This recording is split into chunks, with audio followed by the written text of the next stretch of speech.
Hello and welcome back friends. Standard 12th Hindi chapter number 11 जो बीत गई सो बात गई पद्य पाठ है।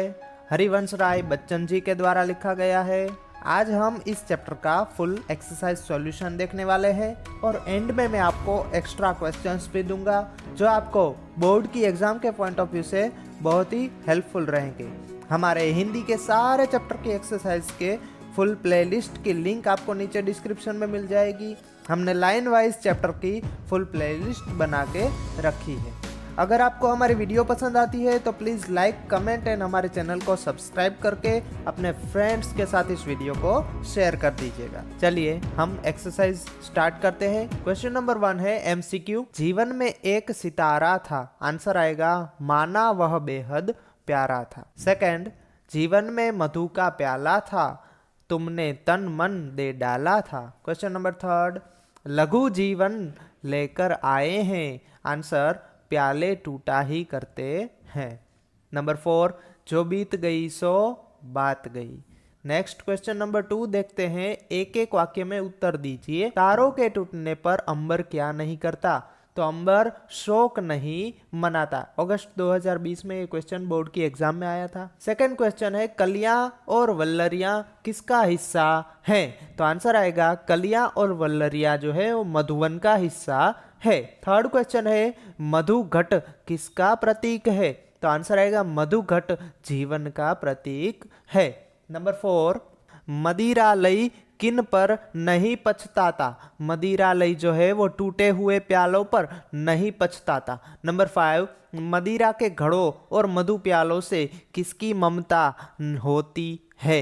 आंसर आएगा मदिरा के घड़ों और मधु प्यालों से कच्चे पीने वालों की ममता होती है। नंबर 6, जो बीत गई सो बात गई कविता के कवि कौन है? तो कविता के कवि जो है हरिवंश राय बच्चन जी है। क्वेश्चन नंबर 2, 2-3 वाक्यों में उत्तर दीजिए। फर्स्ट क्वेश्चन है सितारे के रूपक से कवि क्या समझाना चाहते हैं? आंसर आएगा कवि ने अपने सितारे रूपी प्रिय व्यक्ति की तुलना आकाश के तारों से की है।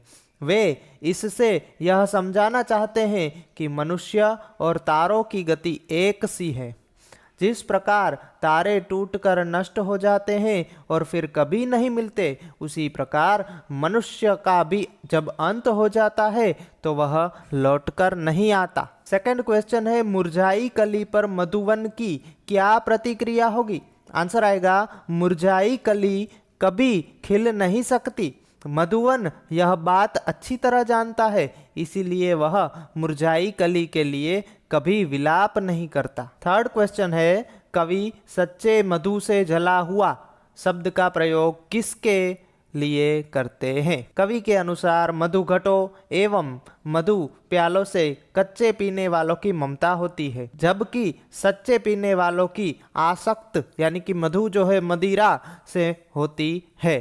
कवि मधु से जला हुआ शब्द का प्रयोग सच्चे पीने वालों के लिए करते हैं। नेक्स्ट क्वेश्चन है सविस्तार उत्तर दीजिए। फर्स्ट क्वेश्चन, कवि कुसुम के प्रतीक द्वारा क्या संदेश देना चाहते हैं? बोर्ड की एग्जाम में पूछा गया प्रश्न है। कवि कहते हैं कि माना कि तुम्हारे जीवन में कोई ऐसा था जो तुम्हें फूल की तरह प्रिय लगता था और तुम उस पर न्योछावर होते थे। उसकी प्रसन्नता में ही तुम अपनी प्रसन्नता मान लेते थे। तुम्हारे जीवन का वह फूल सूख गया है तो सूख जाने दो, अब तो वह कभी खिलने वाला नहीं है, इसीलिए उस पर शोक करना व्यर्थ है। कुसुम के इस प्रतीक द्वारा, कुसुम यानी फूल, इस प्रतीक द्वारा यह संदेश देना चाहते हैं कि कोई व्यक्ति कितना भी प्यारा हो, यदि वह सदा के लिए बिछड़ गया तो उसके पुनः मिलन होने की कोई आशा नहीं है, इसीलिए उसे भूल जाने में ही बुद्धिमानी है। क्वेश्चन नंबर 2 है मधुघट और मनुष्य जीवन में क्या समानता पाई जाती है? स्पष्ट कीजिए। मधुघट मिट्टी से बना हुआ होता है, वह बहुत ही नाजुक होता है, इसीलिए अक्सर फूट जाता है। मनुष्य का शरीर भी मिट्टी से निर्मित घट के समान है, यह भी मधुघट के समान क्षण भंगुर यानी कि क्षणिक में टूट जाने वाला। यह कब फूट जाए कहा नहीं जा सकता। फूटे हुए मधुघट की तरह मृत व्यक्ति फिर से जीवित नहीं हो सकता। इस प्रकार मधुघट और मनुष्य जीवन में गहरी समानता है। क्वेश्चन नंबर 3 देखेंगे। कवि ने क्या समझने के लिए आकाश का उदाहरण दिया है।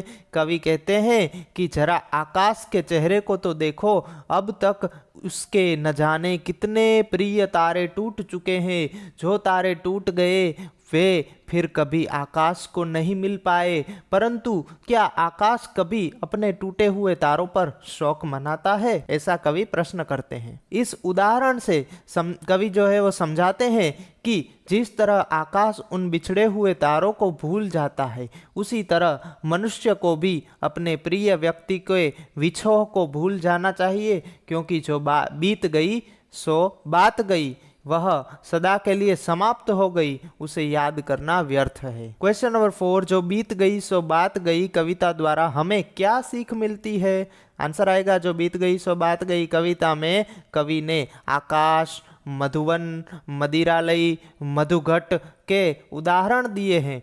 कवि कहते हैं कि आकाश कभी अपने टूटे हुए तारों पर शोक नहीं मनाता, मधुवन अपने सूखे हुए फूलों और मुरझाई लताओं पर दुखी नहीं होता, मधुघट के टूट जाने पर मदिरालय शोकग्रस्त नहीं होता। उसी तरह मनुष्य को भी यह समझ लेना चाहिए कि जिसका साथ छूट गया उसे भूल जाने में ही भलाई है।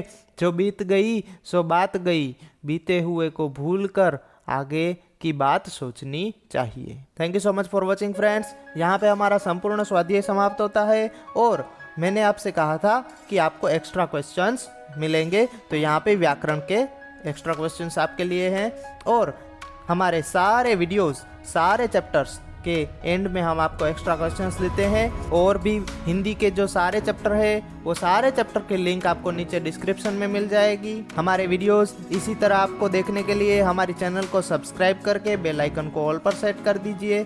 हमारी वीडियोस पसंद आई हो तो प्लीज़ लाइक एंड कमेंट करके बताइए। Thank you.